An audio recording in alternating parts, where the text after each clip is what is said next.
Сүүлийн жилүүдэд бухимдал уур хилэнгийн сэтэлтэй гэмтэргийн тоо буурахгүй харин ч өссөн үзүүлэлттэй байна.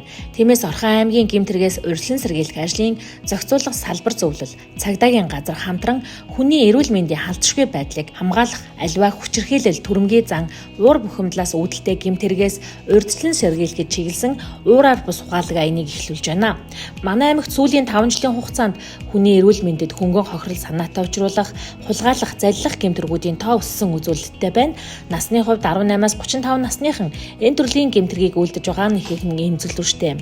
Энэ төрлийн гэмтэрэг дотроос хүний биед хөнгөн хохирол учруулах гэмт хэрэг 884 нэгж буюу 82.4%-ийг эзэлж байгаа нь түүнээс урьдчилан сэргийлэх ажил арга хэмжээг авч хэрэгжүүлэх ажил нэн шаардлагатай байгааг харуулж байгаа юм. Аймгийн гэмтэргээс урьдчилан сэргийлэх зохицуулах зөвлөл. Тэгээд олон ажлын хэсгүүд ажиллаж байгаа. Тэгээд энэ нэг ажлын хэсэг нь бол хүний эрүүл мэндийн эсрэг гэмтэрхтэй тэмцэх чиглэлээр ажлын хэсэг байгаа. Тэгээд энэ ажлын хэсгийг бол Дотгодын цэргийн 816 дугаар анги одоо удирдлага ингээд хариуцсан зохион байгуулахаар ингээд иргэдэд урлаас шийдвэрлээд бид энэ ажил арга хэмжээг 816 дугаар анги байна зохион байгуулж байгаа. Тэгээд энэ хүний эрүүл мэндийн эсрэг гэмтэрэг энэ дотроо одоо орхинчууд одоо эрүүл үндсөөлөн загцсан эрүүл аюулгүй орчинд бол амьдрах ёстой.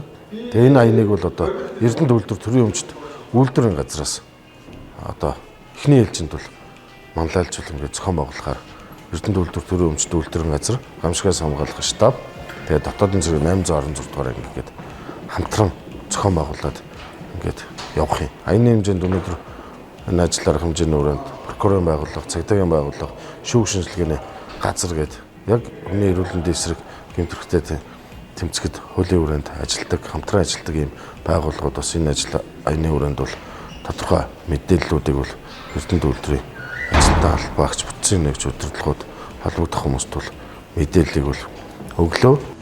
Энэхүү аяны хүрээнд аймгийн гэмтэргээс урьдчилан сэргийлэх ажлыг зохицуулах салбар зөвлөлийн нэрэмжит тугийг төр хувийн хөвшил боловсролын байгууллагуудаар аялуулж хүүхэд залуучууд гэр бүл ахмад үеийг хамарсан бодиттой хүртээмжтэй оролцоог хангасан ажлуудыг санаачлан зохион байгуулах нь чухал үр нөлөөтэй нөлөөллийн томоохон ажил болно гэж үзэж байна. Тухайн байгууллагуудаар жилийн турш аяны туг аялж гэмтэрэг зөрчлөөс урьдчилан сэргийлэх ажлыг түгээн дэлгэрүүлж гэмт хэргийн гаралт буурахад онцгой ач холбогдолтой гэж үзэж байгаамаа. Туг аялах эхний байгууллага Эрдэнэт үйлдвэр төрийн өмчт үйлдвэрийн газар байлаа. Хүний эрүүл мэндийн халдшгүй байдлын эсрэг үлдэж байгаа гэмт хэргийн тоо сүүлийн жилүүдэд өсөж байгаа юм статистик үзүүлэлт байгаа юм байна.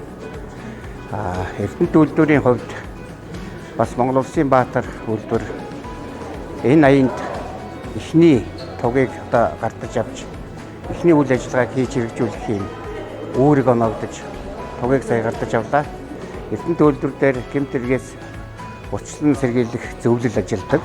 Тэгэхээр энэ зөвлөлийн хэмжээнд цэг хэсгийн дарга удирдлагууд, ажилчны төлөөлөл, үйлдвэрчний байгууллага, залуучуудын төлөөлөл, эмэгтэйчүүдийн байгууллагуудаа оролцуулан тодорхой ажлуудыг хийж хэрэгжүүлж дараагийн байгууллагатай бас хүлээлгэж өгнө гэсэн ийм төлөвлөгөөтэй байна.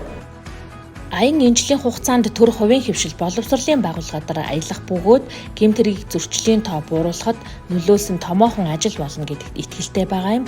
Түүнчлэн дээрх гэмтэргүүдээс урьдчилан сэргийлэх, гэмтэргийн тоог бууруулахад аймгийн гэмтэргээс урьдчилан сэргийлэх ажлын зохицуулах салбар зөвлөлийнхэн 5 хэсэгт гишүүдэд хуваан ажиллаж байна. Гэмтэргээс урьдчилан сэргийлэх ажлын зохицуулах салбар зөвлөлийн 5 хэсэгт мансруулах эм сэтгцэд нөлөөлөх бодисыг хууль бусаар ашиглах гэмтэргээс урьдчилан сэргийлэх ажлын хэсэг, хөдөлгөөний аюулгүй байдал, тээврийн хэрэгслийн аюулгүй байдлын эсрэг гэмтэргээс урьдчилан сэргийлэх ажлын хэсэг, хулгайлах, залилах, хүний эрүүл мэнд аюулгүй байдлын эсрэг гэмтэргээс урьдчилан сэргийлэх ажлын хэсэг гэсэн чиглэлүүдэд хуваагдсан.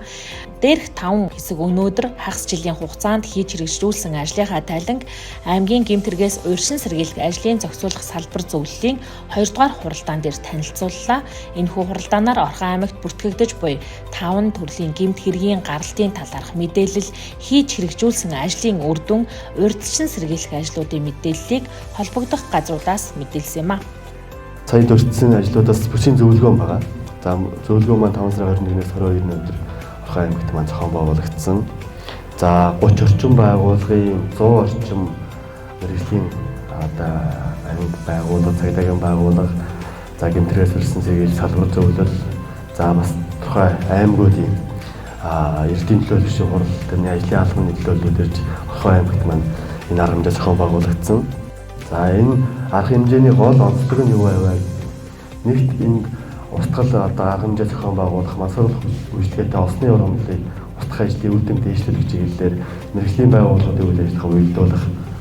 За мөн харилцан туршлага солилцоо, устгаж байгаа арга туршлагаа биеиндээ хуваалцах, харилцан мэдээлэл өгөх, нэлээдгүй үр дүнтэй үйл ажиллагаанууд зохион байгуулагдсан. За бид нар бол 5 дугаар сарын 5-наас 5 дугаар сарын 30-ны өрөөнд цагдаагийн газартай хамтран иргэд оюутсан сурагчид энэ төрлийн гэмтрийн холбооч болохоос үржин сэргийлэх.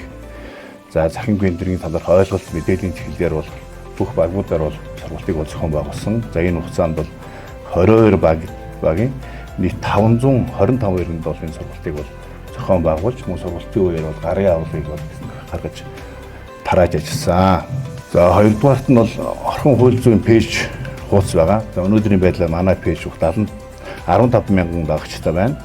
Тухайн пэйж хуудасаар дамжуулаад тогтмол энэ төрлийн гэмтрээс үржин шийдэх чиглэлээр арга хэмжээнийг бол бид нэр постор, линк янз бүрийн байдлаар бол агуулгын поструудыг бол тухайн пэйж хуудасаар дамжуулаад хүргэж байгаа. За эхний 5 сарын байдлаар 48 төрлийн постэр мэдээлэл түгээс нийт давхарсан доогоор 6,358 ирэнд бол хандлт авсан байна. За мөн номын листтэй хамтран ажил гэрээ байгуулж хуулийн цаг нэвтрүүлэг бас түгээдэг. За энийг бол хуулийн цаг нэвтрүүлгийг бид сүүлийн 5 жил бол номын лист хамтран зохион байгуулж байгаа. Энэ дээр бас энэ төрлийн гэдгээс урьдчилан шийдэх мэдээ мэдээллийг бол хүргэн ажиллаж байгаа.